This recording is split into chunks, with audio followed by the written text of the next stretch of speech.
Unpacks, where I will be breaking down just one topic for the duration of this episode. And I think it is about time that we talk about the history of U.S. immigration and customs enforcement, better known as ICE, in the United States. So what I'm going to break down for you guys today is we're going to look at a brief history of immigration in the United States before the founding of ICE. Then we will look at the founding of ICE in the early 2000s. We will then look at, guys, the budget bill that Trump has recently signed into law and how ICE is playing out in real time in 2025 and so far this year in 2026. Then, guys, we will transition to actual solutions to fix immigration in this country because the system is currently broken. But we're going to offer solutions that are not baked in inflicting terror and causing pain in communities. We're going to focus on actual common sense solutions that can transfer from administration to administration and become sustainable law. And then, guys, I want to finish by just sharing some rights that's important if you are confronted by ICE, whether you are a U.S. citizen or whether you are not. So, guys, a lot of important stuff to discuss today, but before that, we are going to jump into some stories from the week that are not going to be making our main episode. So firstly, guys, we have Trump talking about canceling midterms. Specifically, he said, when you think of it, we shouldn't even have an election when talking about the November midterms of this year. And guys, based on the research that I did, I tried to find, is there any historical precedent for a previous president talking about canceling elections within the United States? I could not find any, and that's not surprising to me because it's deeply un-American to joke about not having elections and to joke about our democratic process, or honestly with him just flat out not joke about that, because we have seen him trample all over norms that we considered to be deeply American. And at the end of the day, guys, this was my biggest concern with him being elected. It was the fact he fundamentally does not care about the Constitution, democracy. He cares about his ego. He cares about enriching himself. So he will destroy the foundation of what makes America America if he needs to. And that is the deeply concerning part about that.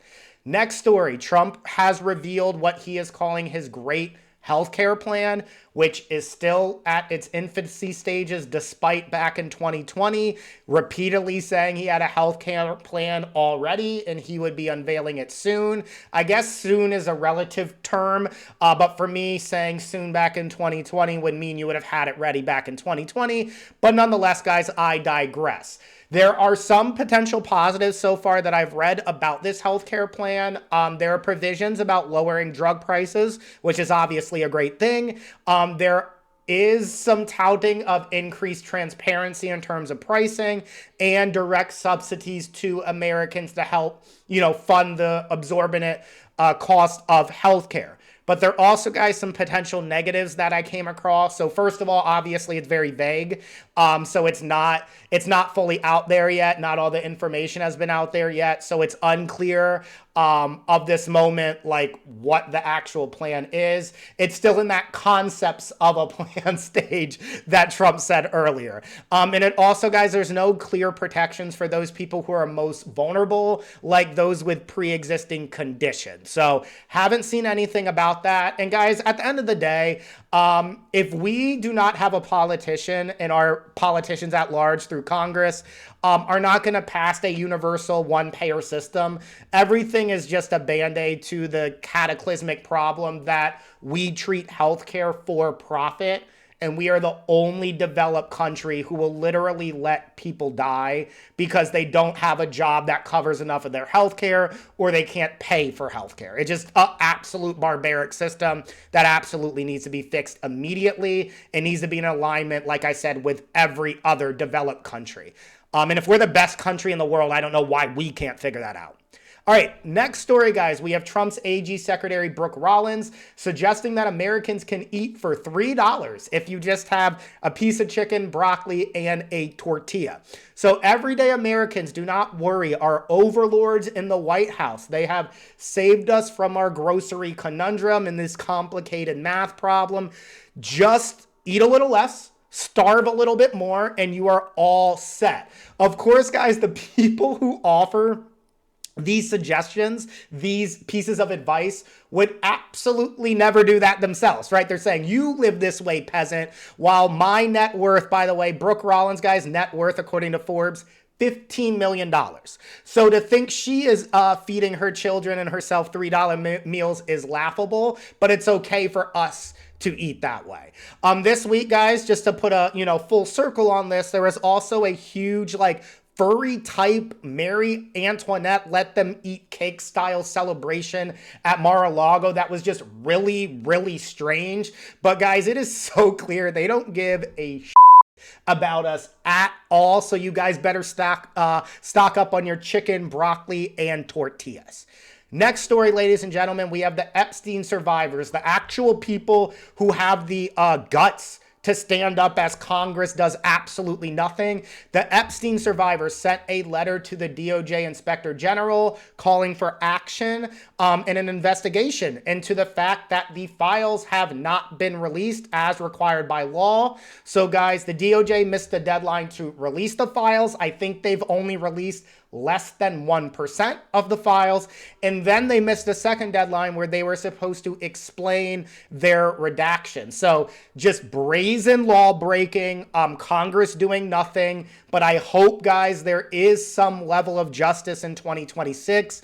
Unfortunately, it may have to come when Democrats are in power because it seems like Republicans are going to do nothing about this. It seems they're actually protecting and trying to cover this up. To be fair, administrations, I guess, before it to a certain degree, but this is just incredibly, incredibly brazen. So hopefully, once again, we get some justice, not only for, the victims, but at this point, there needs to be some adjudication for the people who are covering this up in breaking the law. Next story, guys, we have celebrities speaking out against ICE at the Golden Globes. Now, I want to be clear about this. I am not someone who's so proud of celebrities for speaking up and think it's so brave. I don't think it's that brave. I'm actually more on the camp where it's shameful if you have an incredibly big platform and you're more concerned about, protecting your public image or listening to your publicist or making sure you don't lose an extra gig, lose an extra, $1 million. Then I think that's more shameful than it is brave to speak up. So that's more so where I land with all of this. But at the end of the day, it is a positive thing when you have people with a lot of reach, right? With big platforms who speak up and say, no, this is wrong. So I do want to give a little bit of credit where credit is due. And this is an incomplete list, but I did see Mark Ruffalo, Wanda Sykes, Natasha Lyonne, Jean Smart, and Ariana Grande all have either a pin or speak out directly against ICE at the Golden Globes. Next story, guys, we have the Trump administration ramping up white supremacist propaganda hardcore. So we have the U.S. Department of Labor posting one homeland, one people, one heritage. Remember who you are, American. Direct white supremacy talking points. There's another post calling on ICE to, quote, defend the homeland. The Department of Homeland Security, there's another post saying we'll have our home again, which is a white supremacist anthem commonly used by the Proud Boys. And we know, guys, at this point from reports, a lot of ICE is now made up of the Proud Boys. Shocker. And then there's another post about trust the plan, which is straight out of the QAnon handbook. And then, guys, last but not least, I guess he's not technically part of the administration anymore, but he is part of the reason why Trump is in the White House right now through his ridiculous campaign donations. But Elon Musk, guys, we have him talking about white solidarity and pushing the great replacement theory, which is something he has consistently done on his social media platform really for years now. And then next story, guys, we have Donald Trump falling asleep again. This time it was Wednesday when he was signing a bill about allowing whole and 2% milk back into school cafeterias. I hope, guys, there's at least one thing we can all agree on, and that's the fact that electing senior citizens with clear cognitive decline into the most important position that we have in our country may not be a good idea. I think and I hope we can at least all agree on that. Next story, we have an investigation launched into Federal Reserve Chair Jerome Powell. And this is someone, guys, who Trump has had issue with for years. If you don't recall, there was a moment on live TV where Jerome Powell fact-checked Donald Trump. And if you guys know how Donald Trump reacts to that, it was not good. It harmed his really, really fragile ego. And really since then, in the fact that Jerome Powell doesn't lick Donald Trump's boots like everybody else around him does, there is some tension there. Now, this investigation is apparently focused on whether Powell made misleading statements to Congress about the cost and scope of renovation at the Fed headquarters. Powell stood up strong and denied wrongdoing, stating that the probe was politically motivated and threatens the Federal Reserve's independence. And at this time, guys, Powell has not been charged with any specific crime. Last story, guys, before we jump into the history of ICE in America. Trump is continuing to talk about taking over Greenland for, quote, strategic and national security purposes. When, guys, we know the reality, we're at full-blown imperialism at this point.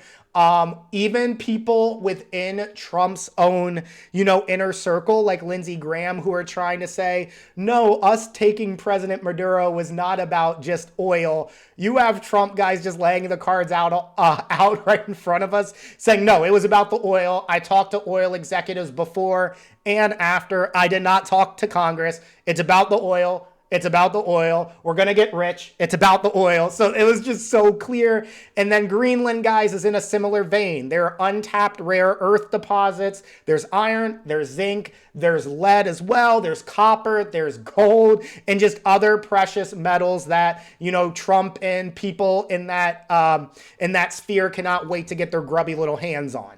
Now, Greenlanders, Denmark, and NATO partners are widely opposed to this move, obviously, guys. It not only undermines international norms of sovereignty, but also of alliance and just basic cooperation. And guys, I want you to understand the fallout from this too. If the United States is just able to take over any sovereign country just because we're stronger, what is preventing China from doing the same in the Eastern Hemisphere? And for instance, taking over Taiwan, where we rely on Taiwan, guys, for a lot of our electronics. So this is going to have significant ramifications across the globe and could really increase the price of technology for me and you, the average American. So guys, those are some of the stories that did not make the main episode today.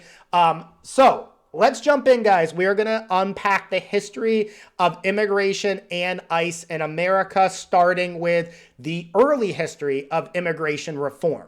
So the federal government, guys, began regulating immigration in the late 1800s, starting with the Immigration Act of 1882, which was signed by President Chester Arthur to address the massive influx of mostly European immigrants who were seeking industrial work in cities. So part of this act, they implemented a head tax, which was 50 cents per immigrant. That, guys, equates to about $15 to $16 in today's currency. And that money was to be used to help with basic immigration enforcement. Now, some groups were excluded from entering the country, and this would be checked by customs officials at ports of entry. And these people included, guys, convicts and criminals, those who were deemed, quote, mentally ill, and individuals bought under pre-arranged work contracts into the United States. So this was the first major federal restriction on immigration. And same year, guys, we also had one of the worst pieces of legislation, which was the Chinese Exclusion Act of 1882, which was the first U.S. law to bar an entire ethnic group from immigrating into the country. So Chinese immigrants who are already in the United States, guys, they faced denied citizenship, deportations, harassment, and were also forced into segregated communities. And this is actually why, guys, partially why at least, we have Chinatowns all across the United States of America. It's because these were the communities that Asian Americans were kind of forced into, and they kind of created their own homes in these segregated communities. Now, then we have the Immigration Act, guys, of 1891, which attempted to centralize and standardize immigration enforcement further, following increased immigration, mostly from Europe. So this created the Bureau of Immigration, which was placed under the Treasury Department with the goal of centralizing immigration oversight. They also expanded people they would deny entry into the country. So they now included polygamists, people convicted of crimes of moral turpitude. So guys, these are a wide array of crimes, including like manslaughter, assault, bribery, forgery, the list goes on and on and on. And people likely to be unable to support themselves financially. They also, in this Immigration Act, they created the Deportation Authority, which was the first time the government could deport immigrants who violated the law after arrival. And they also instituted reporting requirements for ship captains who now were required to provide a list of passengers. So those are the first pieces of immigration law. We're going to fast forward a little bit, guys, to 1924. Another Immigration Act, this one sometimes referred to as the Johnson-Reed Act. And this established immigration quotas, but these quotas, guys, favored immigrants from Northern and Western Europe and limited immigration from other parts of the world. So this really, guys, was institutionalized racial and ethnic discrimination and immigration, and it basically banned all immigration from Asia at the time. Now, soon after this, we had the creation of one of the more longer standing bodies to help with immigration in the country. And this was the U.S. Immigration and Naturalization Service. So you're going to be hearing me referred to, and it's commonly referred to as the INS. And this was established, guys, in 1933 under the Department of Labor. And it was once again in response to an even growing number of immigrants and the need to just centralize a policy rather than dealing with immigration at just individual ports of entry. Now, the INS, guys, combined immigration enforcement, naturalization, and visa management into a single agency. So this agency was now responsible for inspecting immigrants at ports of entry, investigating illegal immigration, granting citizenship to eligible residents, and enforcing deportation laws. And right around, guys, the establishment of this agency, the U.S. government, and this is going to ring a chord with present day, deported at least 400,000 people. I saw numbers as high as 2 million, but the lowest figure was 400,000 people of Mexican descent, many of who were U.S. born, to reduce competition for jobs. Does that ring a bell for anyone in present day? And then these deportations, guys, involved intimidation, raids, and separations of families, often without due process. So around the 1930s, guys, is kind of smelling a little bit like 2025 and 2026 to me. Now, during World War II, the INS was heavily involved in immigration from other nations, including, guys, playing not a huge role, but a small role in one of the darkest moments in U.S. history. And guys, this was after Pearl Harbor. I remember not learning about this in school or learning about it very kind of vaguely, and it was just brushed under the rug. But after Pearl Harbor, guys, the War Relocation Authority, the WRA, and the U.S. Army put over 120,000 Japanese Americans, most of who were U.S. citizens, into internment camps. So families lost homes, businesses, and their livelihoods for the crime of simply being a Japanese American. That was the quote-unquote crime they committed. So just pure racism. It's one of the darkest moments in American history because we want to look at Nazi Germany and condemn them for their camps, yet we were doing similar things just, once again, guys, based on people's backgrounds. And during this time, guys, I want to be clear, the INS was not running the camps, but did detain some Japanese non-citizens in separate camps. And guys, this policy, one of the few times in American history, it was acknowledged that the U.S. was unjust and reparations were actually paid to survivors who were incarcerated during this time. Be nice to get some reparations for slavery. Seems like that is an evil the country does not want to reckon with, but at least in this abhorrent decision. There was a little bit of justice served, not enough, but a little is better, I guess, than none at all. But after the war, guys, the INS remained in control of immigration and continued to gain power and increase in the scope of its capabilities.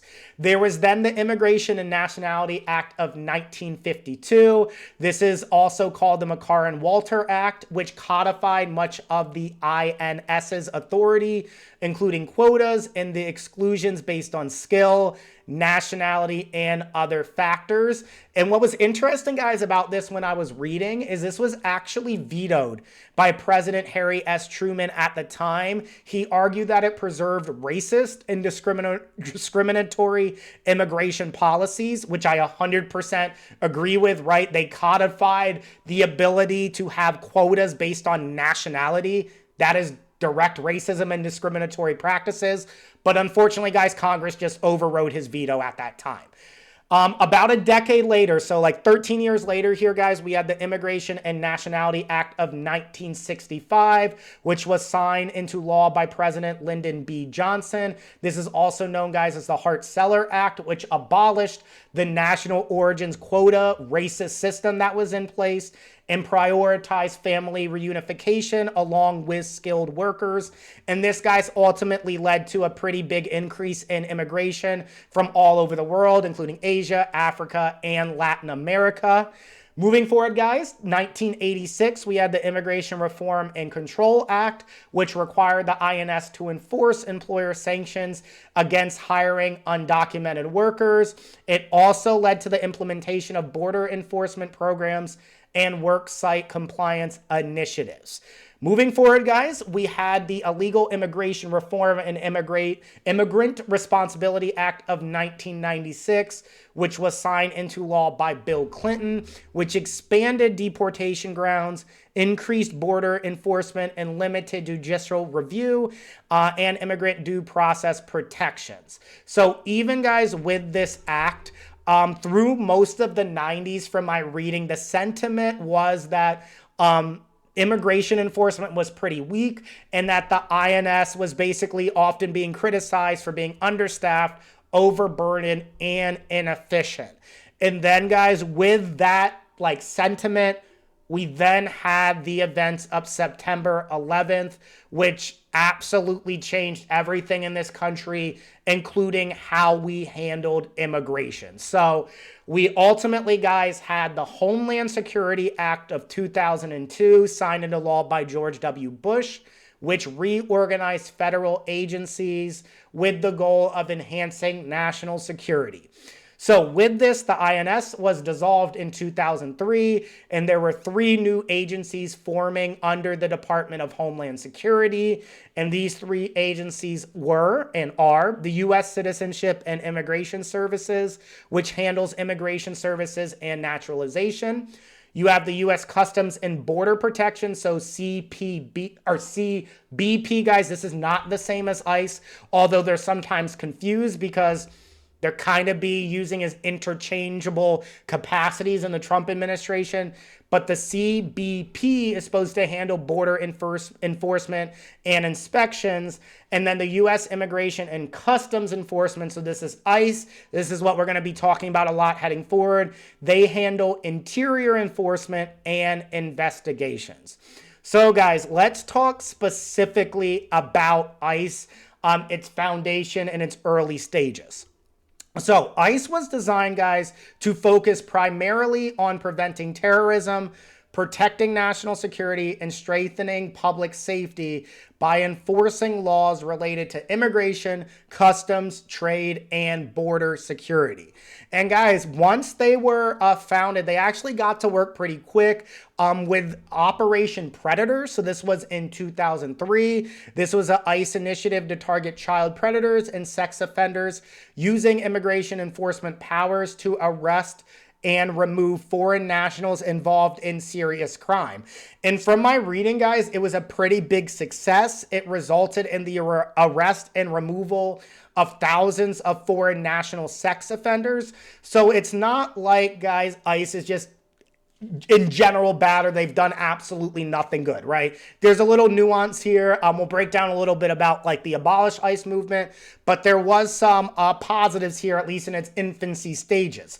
Although, slight caveat, guys, some offenders during this Operation Predator, they were simply removed from the United States, but not actually tried in court. So there's a little argument, was justice actually served, or were we just more concerned of getting them out of our borders? But neither here nor there in that case. Moving forward, guys, there was a Swift & Company workplace raid in 2006, which was the largest workplace immigration enforcement action in U.S. history at the time, where they detained approximately 1,300 people suspected of immigration violations.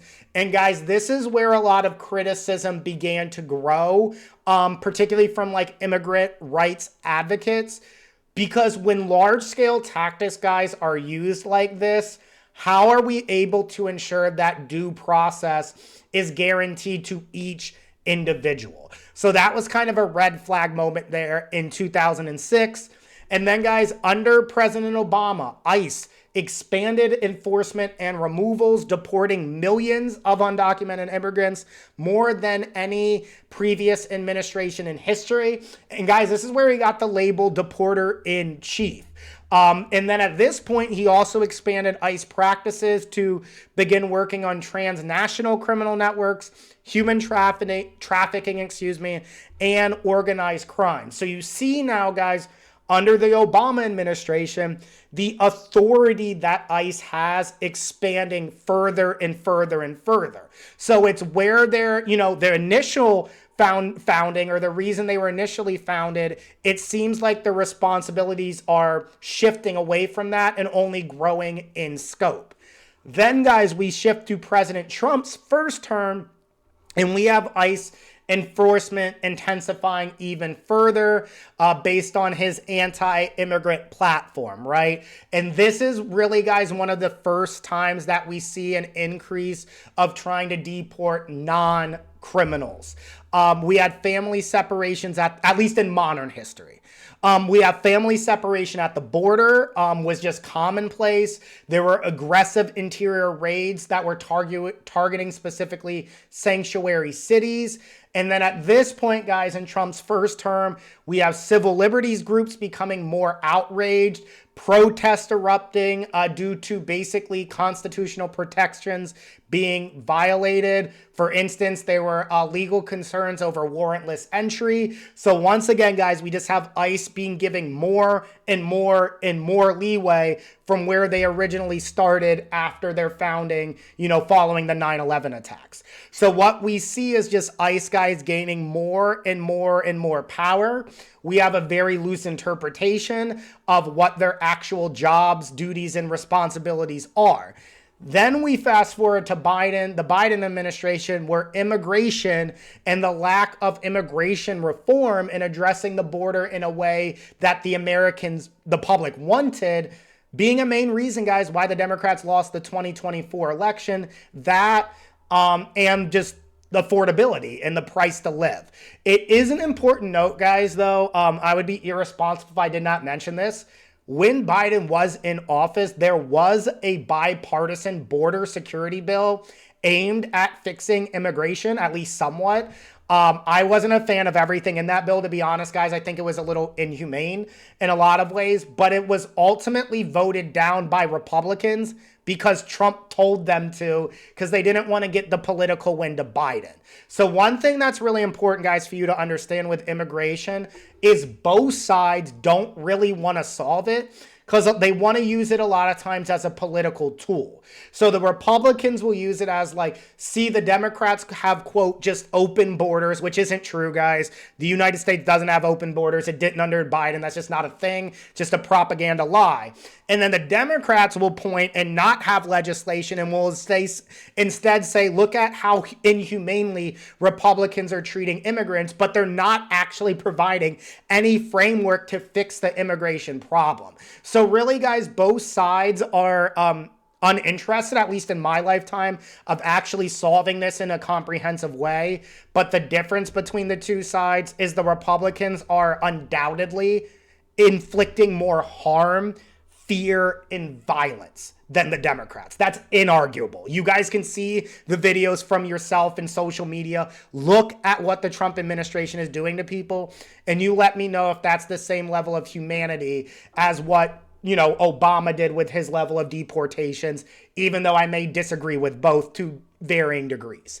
Now, after this, guys, after this failure, really, by Biden and the Democratic Party, Trump and the Republicans did win the 2024 election, and their focus immediately turned towards mass deportations, something, guys, they clearly ran on. You should not be surprised by this. And although, guys, they mentioned numerous times only targeting criminals, anyone who understood elementary level mathematics, you understand, guys, the math didn't math. There was not that many immigrant criminals on the street to match the number of deportations they wanted to do. So obviously they were going to go after the taco lady, the cleaning companies, people doing landscaping, people just trying to get by and just, take care of their families like you and I. They were always going to use fascistic means, aggressive means to do so. Because, guys, when you're talking about attacking families, when you're talking about separating parents from their kids, that is not going to be a peaceful process, okay? Now, let's look, guys, at what we are dealing with now in Trump's second term with his, quote, big, beautiful bill and ICE. So we kind of hit a brief history, guys. If you want to learn more, obviously, do your own research. But we led a brief history up to where we are at now with immigration and ICE. Now we're going to talk about, the bill and what we are seeing on the ground floor. So this new bill, guys, that was signed into law by Trump increased ICE's funding dramatically through a redistribution, guys, basically of our taxpayer money. And that's something I want more of us, guys, to wake up to, particularly when they're talking about democratic socialism. I constantly, it's like head throbbing, getting things for free. Guys, we are talking about using taxes more efficiently. Let's just rephrase the entire conversation. We are talking about our money being used in a better way. It's not about free stuff. It's about stop sending money to places and in areas that are not needed, like bailouts for billionaires. I would argue we should stop doing that. They are fine, right? So it's about resource allocation. And a big problem, for instance, with increasing ICE's budget is, yes, guys, things are not free. We only have a limited amount of tax money. So if you increase ICE's budget, you got to take from somewhere else, i.e. the healthcare cuts that we see in the budget bill. So what this administration has decided, and the Republicans have decided by voting this into law, is that funding these masked individuals on the street is a higher priority than making sure we fund more money in schools, we have a better healthcare system, we invest in universal childcare, we invest in, paid family leave, things like that. No. We would rather take your taxpayer money that you worked hard for and use it to put a bunch of mass thugs on the street to shoot at mothers as they are turning their wheel away and trying to leave a scene, violating every code that ICE agents are supposed to follow. So that is the priority of this administration. Now, this heinous bill, guys, this reverse Robin Hood bill, allocated $170 billion towards border and immigration enforcement as a whole through fiscal year 2029. So once again, guys, that's billions of dollars that could have went, for instance, to kids eating decent meals in schools. But no, not that. That's not important. And ICE specifically, guys, out of this budget, $45 billion for increased immigration detention capacity, so putting more human beings in cages because that's what America needs, including building new facilities for both single adults and families. So specifically, guys, this bill now allows ICE to hold over 100,000 people at a given time. Now, that $45 billion was not enough, guys. There's another $30 billion for hiring new agents and for general logistics. The funding allows, so these $30 billion allows for the hiring of up to 10,000 new officers who will go through 47 days of training because, you know, obviously, dear leader, we must have exactly 47 days to honor you. Just an absolute joke.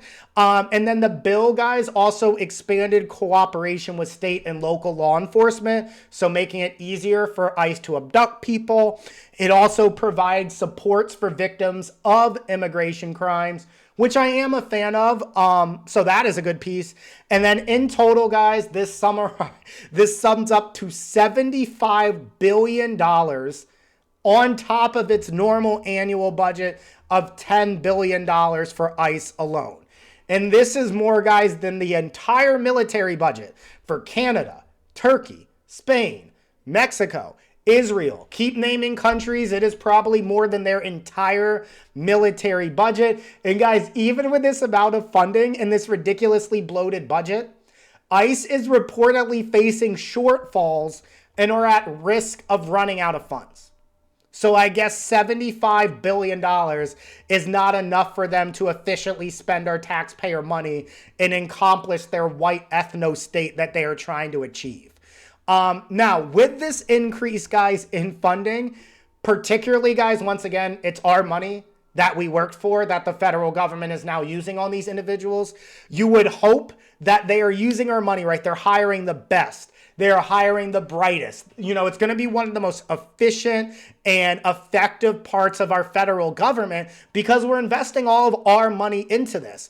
But unless, guys, you've been living under a rock, you know the complete and utter train wreck that ICE has been since Trump has taken office this second time around. So I'm going to start, guys, with a Daily Mail investigation that had, I'll just say, some concerning findings. So as I mentioned before, guys, these ICE officers are only now going through 47 days of training, once again, to satisfy dear leader's ego. I would argue that is severely, low when you're going to put masked federal agents in the street with deadly weaponry. I would want more than 47 days. You could call me crazy, but, you know, I think more than 47 days is required for something of that magnitude. There are also, guys, the people who are applying here, a bunch of recent high school graduates, including a bunch of applicants who can barely read or write, and there are many people, guys, who are being hired with pending criminal charges. The Department of Homeland Security admitted that they have people failing open book tests, and they have folks that they are hiring, guys, who can barely read or write. A 469-pound man who was deemed medically unfit by his own doctor was still sent to the academy anyway. And another recruit, guys, missed class due to a pending gun charge. And other recruits, guys, are found to have white supremacist or gang-related tattoos. In addition, guys, an independent journalist, Laura Jadid, I think is how it's pronounced. I apologize if I mispronounced her name. She handed in her resume and was hired in just 6 minutes, despite there being no background check for her. She was actually very anti-ICE, but they didn't even care. The federal government didn't care enough to do a background check. So, guys, these are not the best and brightest by any means. These are largely people that honestly either cannot get another job, have gotten fired from previous jobs, or have enough hate in their hearts that they think this is an acceptable way to earn a living. I actually discussed this with someone else, one of my family members, through social media. I would far go homeless or have to go and live with my parents than I would ever take a job where my responsibility is to kidnap people en masse off the street. So just imagine, guys, the mental gymnastics that people have to play to think this is an acceptable way to make a living and that they're somehow doing good, right? And if you guys have seen a lot of the videos, you see the Renee Good video where Jonathan Ross shoots her, and then as she's already been shot and the car is going away, you know, he screams at her, right? So what we see is a ton of these ICE officers, guys, with significant anger control issues and incredibly fragile egos. So obviously it makes sense, guys, to mask them up, gives them guns, and let them loose in Minnesota. Makes 100% sense. So let's look at, guys, some data. Starting in 2025, which marked ICE's deadliest year in 2 decades. A January report found, guys, that there was a record high of 73,000 human beings caged in ICE detention centers across America. This is an 84% increase from the same time a year ago, and at least 36 people, guys, have died in ICE custody since Trump has took office, 4 of which have occurred in the first 10 days of this year alone. There's also, guys, a specific case where a medical examiner is saying that a detainee, Geraldo Lunis Campos, in Texas, actually died of a homicide due to asphyxia and chest compressions blocking airway passages. So just really disturbing stuff. We also, guys, have private prisons, which absolutely have no business even being a concept because it literally profits off us caging bodies. Are seeing record revenue, specifically GEO Group and Core Civic. So Core Civic, guys, for example, has signed over $500 million in contracts since Trump took office in 2025. And then, guys, just a little bit more data here. Another report found that there have been over 40 cases where ICE agents have used either banned chokeholds or other breathing, restriction moves. And guys, we're going to get into it even further because this is just a little bit of the tip of the iceberg from the terror that's being inflicted. They are also, guys, tear gassing babies as young as 6 months old. It's like they didn't have no care in the world for us, so. And the windows was down. You can see my kids in the car. The lights were on. They stopped at my car and they proceeded to yell in it and said, "Get out of here." Well, they used profanity. And my husband screamed and said, "We're trying." Jackson says the agents released a canister of tear gas under the car. Within seconds, there was a big boom and our car was up in the air and we slammed down and all of our airbags deployed, all of our doors locked. And tear gas just started forming, a ball of gas just started forming around the car. And when he came in, he was like lifeless, like it was like foam or bubbles coming out of his mouth. I had to give him mouth-to-mouth and CPR. I couldn't even breathe myself. And all I remember is like between every breath, I was saying, "I'm gonna give you every breath I have until you get yours back." One of the more, guys, disgusting things about this story, it wasn't even in that video itself, is after this whole event happened with this family getting tear gassed, the Department of Homeland Security had to delete an X post because they had blamed the family for the reason their own children got tear gassed. Because, guys, if the Trump administration made one thing clear after the Renee Good shooting, before her body was in the ground, they will defame you. They will make you out to look like the worst person in the world. They will call you a domestic terrorist. They will do whatever they can. They will lie. It does not matter as long as they back the behavior of the ICE agents. They do not care. So that is something, guys, as an American citizen, you need to be very aware of. If you think you're on their team, quote unquote, they will throw you under the bus in a heartbeat without a second thought. Okay, so you just need to make that clear. Now, I have some additional videos here, guys, because I want us to understand, if we've kind of been hiding, the reality of what people are dealing with on the ground floor. And because ICE is so inefficient, so poorly trained, right?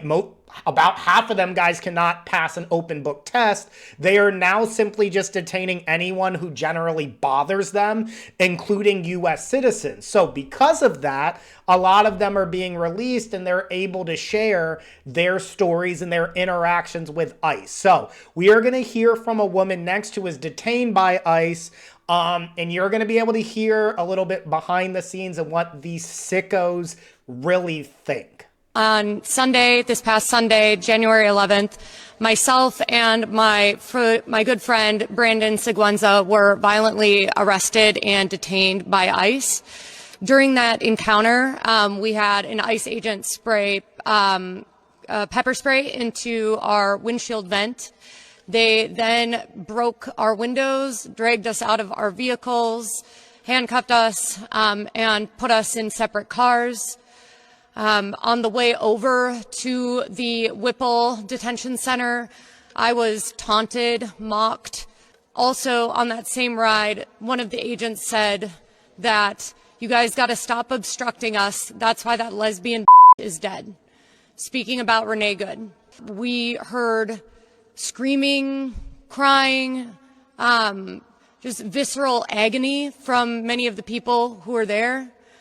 You know, someone saying, let me go, let me go, let me go, please let me go, begging.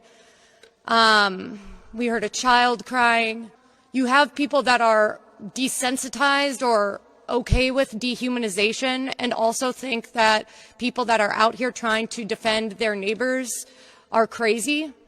And that's a really dangerous combination. And I think that is coming across in the way that we see that ICE officers are conducting themselves with people across the city. It's just absolutely disgusting, guys, how some of the population has the lowest expectations for armed officers of the law, right? Whereas like they expect more from their 7-year-old child than they would a 35-year-old white man masked with a gun.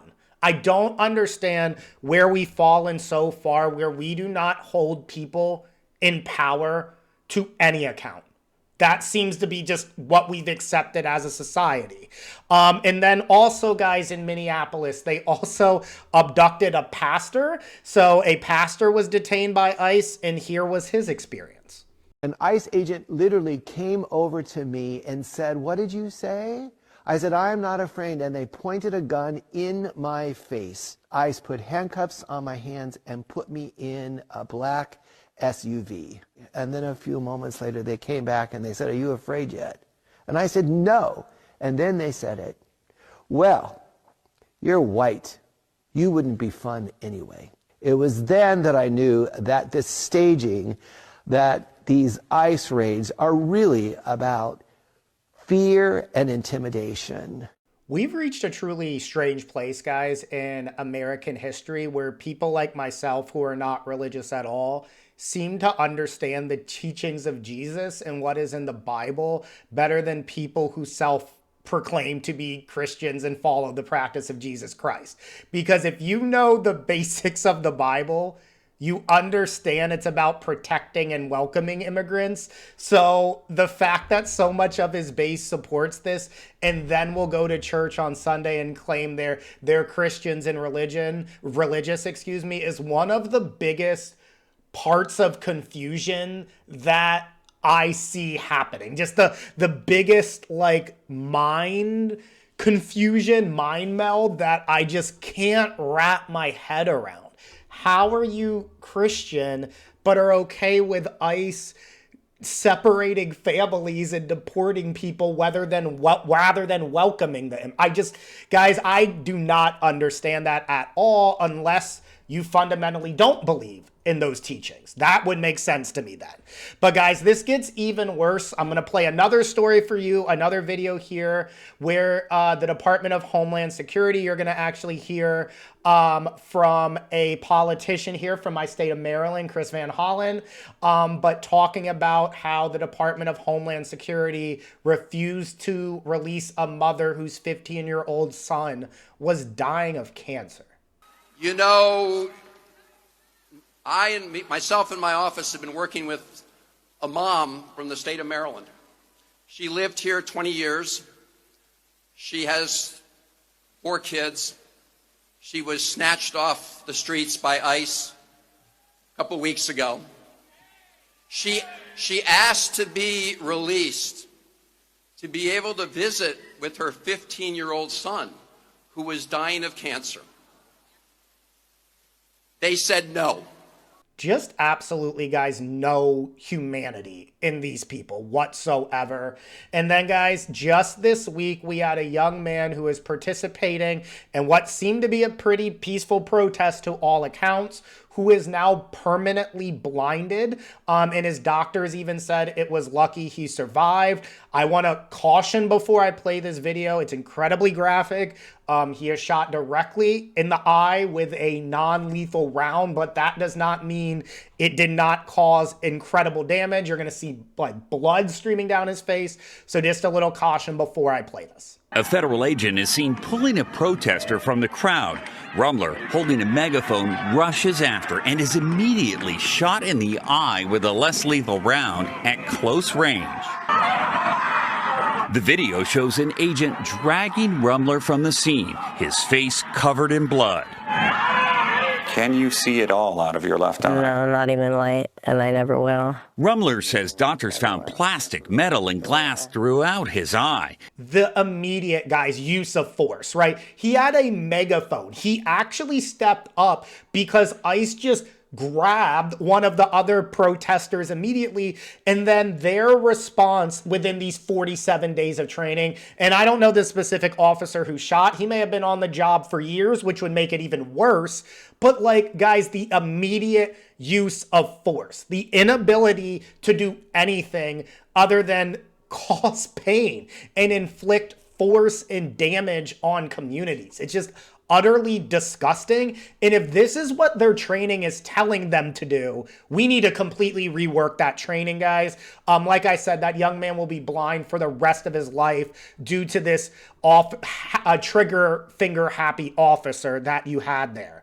And guys, with all of this happening, so in addition to the videos I've shown, there are also numerous credible complaints and advocacy filings from women and transgender detainees alleging sexual harassment, abuse, and exploitation inside of ICE facilities. There is already, guys, a guilty plea made based on an ICE officer in Louisiana for sexually abusing a woman who is being held in custody. There is also this really disturbing video, I'm actually playing it now if you're watching on YouTube, where an ICE officer who kind of laughably slips and falls here, but he's taking a handcuffed detainee into a porta potty while his partner is also in the truck. I don't know what kind of protocol that is somehow supposed to be following, but incredibly obviously disturbing there. And then, guys, we also have capitalistic greed all in this, right? We have the private prison system. We have the Core Civic I mentioned earlier, GEO group, who are just seeing outrageous profits through basically putting people in these detention centers.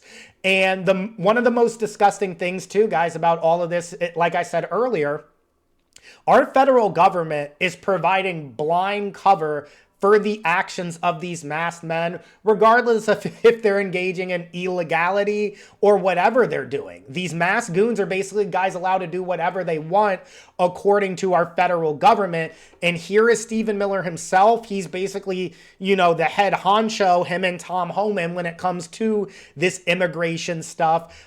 So this is Stephen Miller himself. But what we need to reassure, a couple points. To all ICE officers, you have federal immunity in the conduct of your duties. And anybody who lays a hand on you or tries to stop you or tries to obstruct you is committing a felony. Now, I do want to caution those of you out there who may be listening if you're an ICE officer and you're like, yeah, I love this.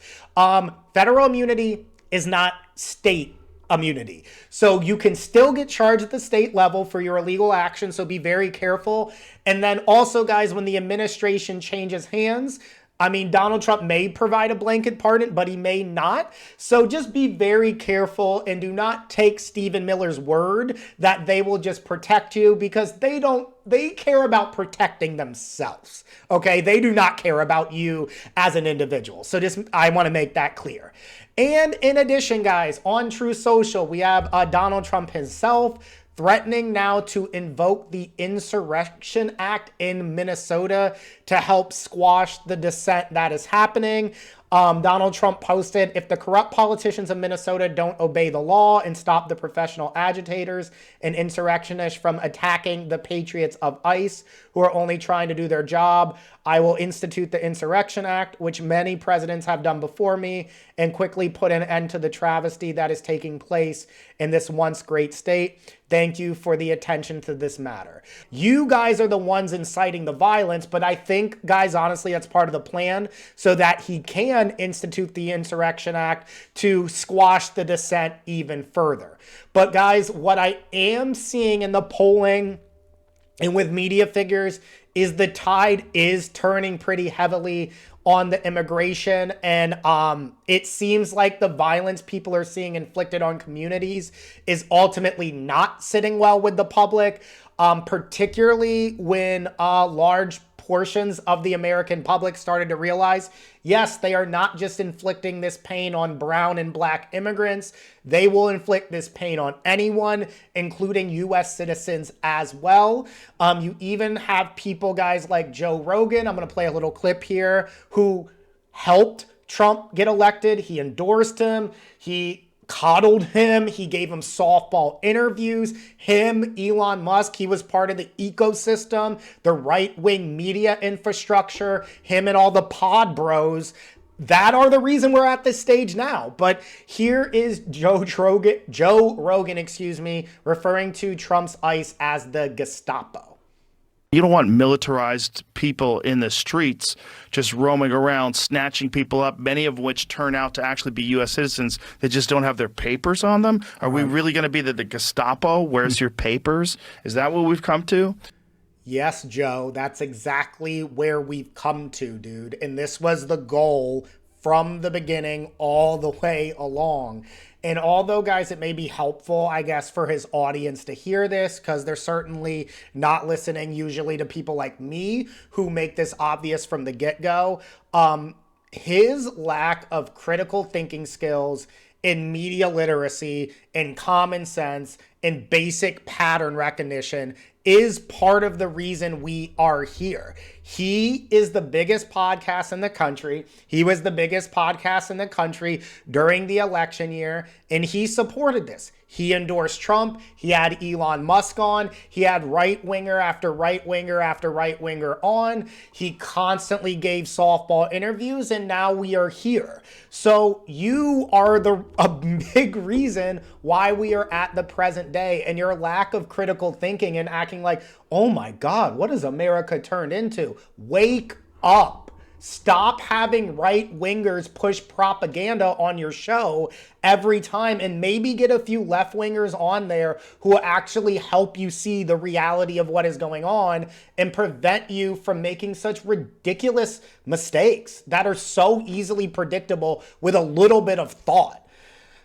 Now, in addition, guys, we also have certain law enforcement members. So whether that is police officers, police chiefs, Army veterans speaking out against ICE and what they are seeing. And guys, that makes 100% sense to me, because I would imagine if I am an actual trained Army, veteran, Marine Corps member, or like someone who's been working in policing for 10 or 15 years, and I am seeing what ICE is doing, that is pissing me off, because it's degrading like the profession and what you guys are supposed to do for a living, right? These uneducated people with masks running around completely degrades the work that actual good law enforcement does. So it makes 100% sense to me why that community would be up in arms with this. Now, guys, I want to transition next to some actual solutions. So like I said at the beginning of this episode, these are solutions, guys, that are not baked in hatred, causing pain, shooting people, tear gassing people, right? Those are not real long-term sustainable solutions, right? And since the tide is turning, guys, right now, actually, the idea of abolishing ICE altogether is growing in popularity. More people are actually in favor of it than oppose it. So 46% of people support abolishing ICE.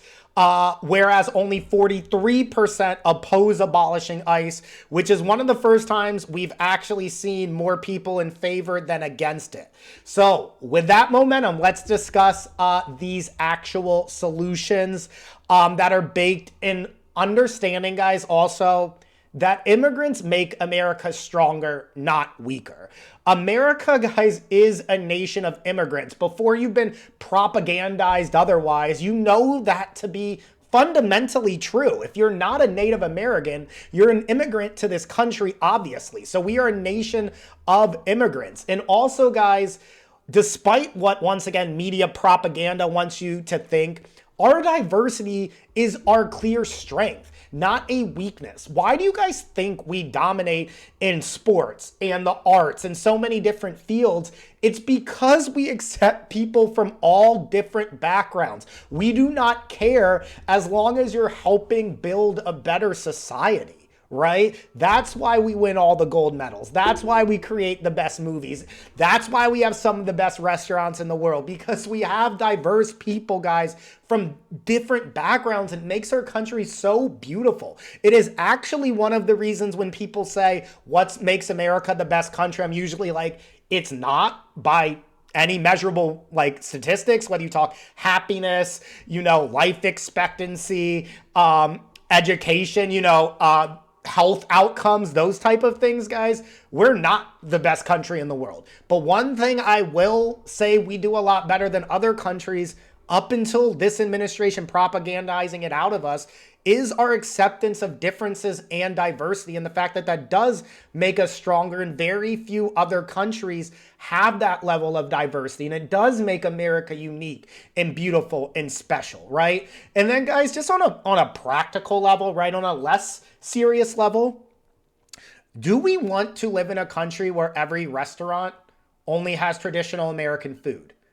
The only music that is played is traditional country rock and roll, I guess, in like I said, country music, right? Do we want all of our movies to not have any diversity of viewpoint from different cultural backgrounds? Is that really the country, guys, we want to live in? Because that's the country that it seems that our leaders want to push us towards. So let's jump into some practical common sense solution, guys. The first thing we need to do is actually pass comprehensive legislation that updates visa categories, provides pathway to citizenship, particularly, guys, for people like undocumented immigrants who have been here for years, like dreamers, for instance, and creates a legal framework for immigrants to enter and stay in the United States. Because right now, guys, the system is incredibly inefficient. It's difficult to navigate. Some people, it takes like decades to become citizens. And it objectively, guys, from the Republican point of view, it does make it difficult to know who in the world we are letting in when the system is so inherently broken. So we need legislation, guys, that is presented in Congress, signed, passed, put into law so that it remains when administrations change.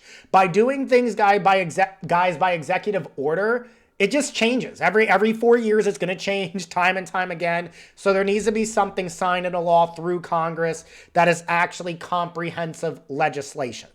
The second thing, guys, we need to do is we have to end the mass detentions. We have to eliminate these concentration camps we have on U.S. soil and reform our immigration enforcement as a whole. So, guys, these facilities are far worse than jails or prisons. They're incredibly overflooded. You can see them or overcrowded, and overflooded, like you can see when they were trying to do alligator Alcatraz, for instance. They're flat out, guys, inhumane. And as the United States of freaking America, right? Like, we are supposed to be the beacon of light for other countries to look at. We're supposed to be the good guys, guys. We are supposed to be treating every person with basic dignity and humanity. And by putting people in these cages, we are falling monumentally short of our promise as a country. Also, guys, with this, we need to eliminate the for-profit detention centers that we have. Just like we need to eliminate pro-profit prisons, because, guys, we should not be profiting off of putting human bodies in cages. That is just insanity. ICE raids, we need to limit those to only incredibly severe, rare, serious criminal offenses instead of being used for basic violations like just not having your paperwork. That is an insane reason to do a full-out ICE raid.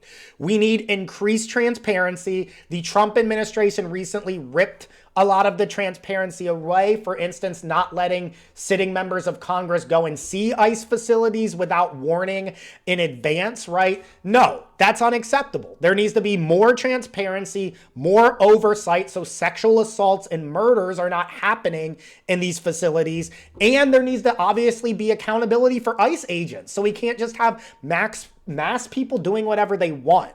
And instead, guys, of holding people in centers in these mass detention camps, you can use this funding and redirect it for things like legal representation and other social services to actually help the immigration process run smoother.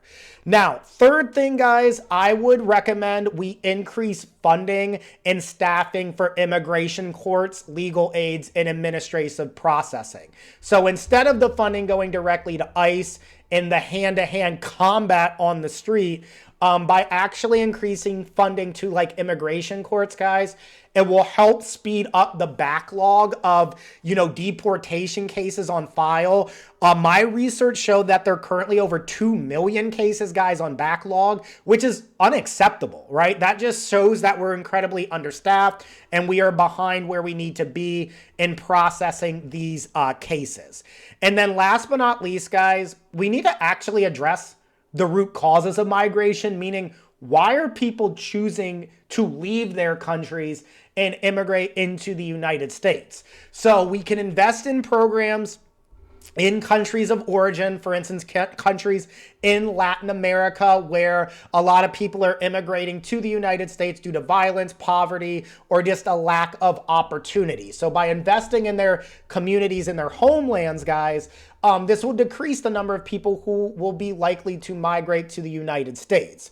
We could also, stop destabilizing other countries through our interventionist policies time after time again, because that leads to political instability and causes people to want to leave their country. So, we obviously have a huge role in the fact that people want to leave their countries of birth and come to the United States. Now, guys, those are 4 possibilities there, right? So I said we need actual comprehensive legislation, ending mass deportation, and reforming immigration enforcement. We need increase in funding and staffing for sure for like immigration courts, legal aid, things like that. And we need to actually think about what's causing mass migration, because all of those together, guys, can actually address, in my opinion, and fix a lot of the problems we have with immigration. It's not a full solution, guys. There's a lot of policy working that would have to be done with that. And one inherent thing cannot fix the system. But I do think combining these solutions will reduce illegal immigration, protect workers, whether they're U.S. workers or immigrant workers, and uphold, guys, ultimately human rights and dignity. And that, guys, leads me to our next and final section here, which is knowing your rights. So while ICE is still in place and while, this administration specifically is still in place, you should increase ICE raids, more door-to-door knocking. So it is important you know your rights, whether you are a U.S. citizen or not, because you are guaranteed rights once you step onto American soil. And I'm going to go through this, guys, but even with me going through this, please do your own additional research, because there are different laws, state to state. There's actually different laws depending on how close you are to the border. And there's also maybe different things already set up within your community to help protect you, and ways to get involved. So these are just some general recommendations. And this is coming, guys, from the National Immigrant Justice Center. So the first thing, guys, they identify is to create a safety plan. So identify emergency contacts and memorize their phone numbers. You should provide your child's school or daycare with an emergency contact to pick up your child. Provide authorization in writing for your emergency contact to make medical and legal decisions for your child. And tell your loved ones that if you are detained by ICE, they can try to use ICE's online detainee location finder. And you can read more about this, guys, at Guardianship Considerations. I'm going to put the link to all of this below in the description so you can read through it yourself. Another thing, guys, that I would just add in the safety plan is if you are detained, one of the things that I have found to be helpful is to say your full legal name over and over again. Hopefully there are bystanders there. Maybe you can also throw out a contact number so that, you know, the bystanders there are able to contact your family immediately and let them know where you are at. If you are a U.S. citizen who is detained, or even if you are a non-U.S. citizen, one of the strongest things we have is media.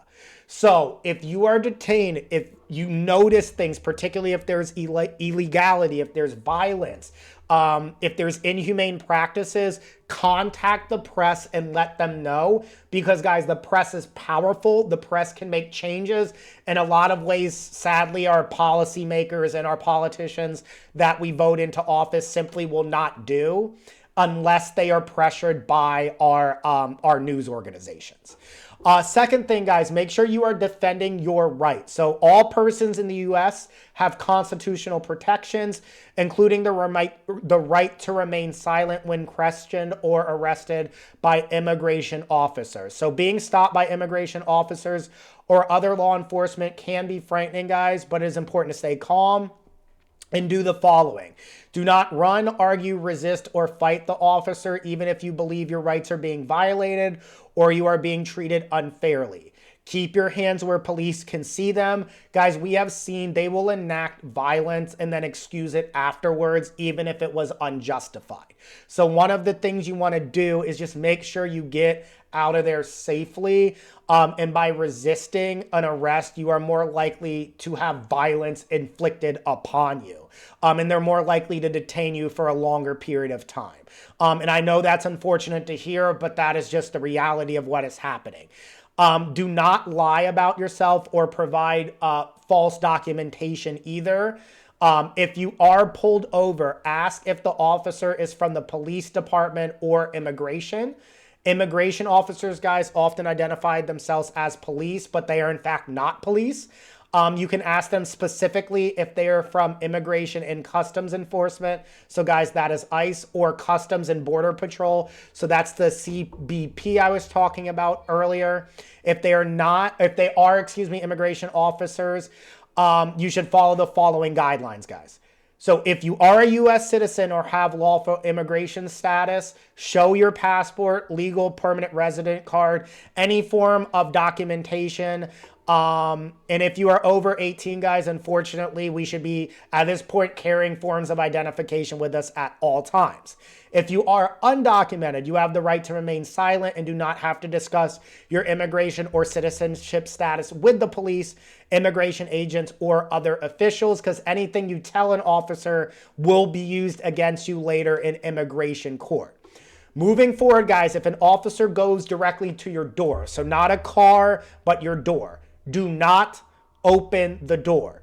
Teach your children also to not open the door, because an officer must have a warrant signed by a judge to enter a home. ICE, quote, warrants are not signed by judges. They are ICE forms signed by ICE officers, and they do not grant authority to enter a home without the consent of the occupants. So do not let, guys, ICE officers in if they knock on your door unless they have a warrant signed by a judge. And once again, guys, ICE warrants are not signed by judges. Lastly, guys, and once again, I'll put this in the description. If you are outdoors and think you see immigration officers nearby, go inside to a place you deem safe. If you are a U.S. citizen, record, and you feel safe to do so, record the activity with your phone or write down any relevant information about what you witnessed, but always be careful not to interfere or obstruct with the operation, because that is grounds for them to detain you. Also, guys, do not post unverified information on social media or interfere with investigation or otherwise put yourself in harm's way. So, guys, those are some of the rights. Once again, this was from the National Immigrant Justice Center, and this will be in the description. And the absolute, guys, last thing I want to do with discussing the history of ICE and what we're seeing in our streets is I want to play here a video from a teenager from Oregon who delivered this speech, guys, at a local city council meeting.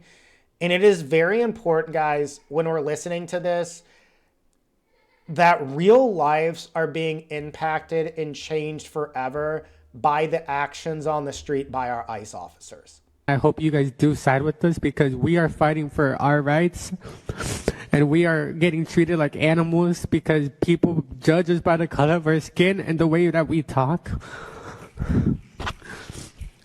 And we have a president that acts like a child and doesn't side with us because of the way he thinks about us.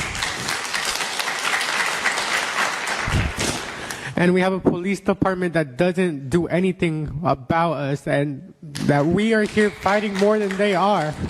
So I hope that you guys actually do hear what everyone in this center is hearing or talking about so you guys can side with us and listen to what everyone's saying because everyone is scared.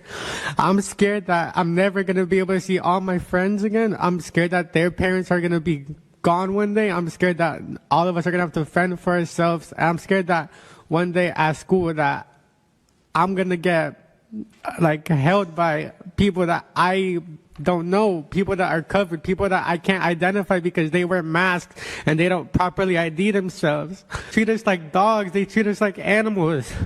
No one here cares about us because of the color of our skin. So I'm asking you guys, every single one of you guys that are sitting up here, to actually hear us and do something about it because I'm tired of it. I'm tired of telling my mom and dad every day after school that, have you seen the new video of ICE pulling someone over because of the color of their skin? I'm tired of everything. And I hope you guys really do something about it because I really do want something to change because I should not live like this as a 16-year-old. I shouldn't be scared. I should be focusing on school and I can't even focus on school.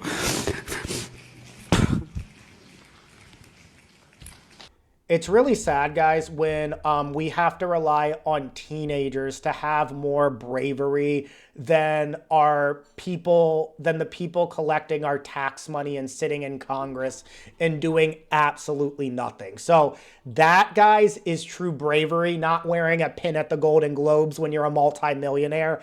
This is a true show of bravery. The fear, guys, that this child is talking about, that is all part of it, right? Stephen Miller, the guy really leading all of this, he was quoted back in high school talking about inflicting pain and torture being useful. It is all part of the plan. It was never just about the criminals. As I've said time and time, guys, the math never mathed. This is just pure inhumanity and destroying communities for what? How is this even making us better? I don't know at all.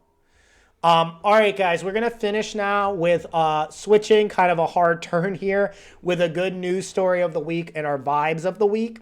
So, good news story, guys. We have the Presbyterian churches in Pittsburgh who have worked together to cancel $14 million in medical debt for their neighbors. So although, guys, it's kind of grotesque that people have that much medical debt because we should be in a universal system, but nonetheless, imagine the relief it provides for those people who are dealing with that medical debt. So congregates at more than 100 churches in the Pittsburgh area donated nearly $75,000 to cancel more than $14 million in medical debt for an estimated 12,500 Allegheny County residents.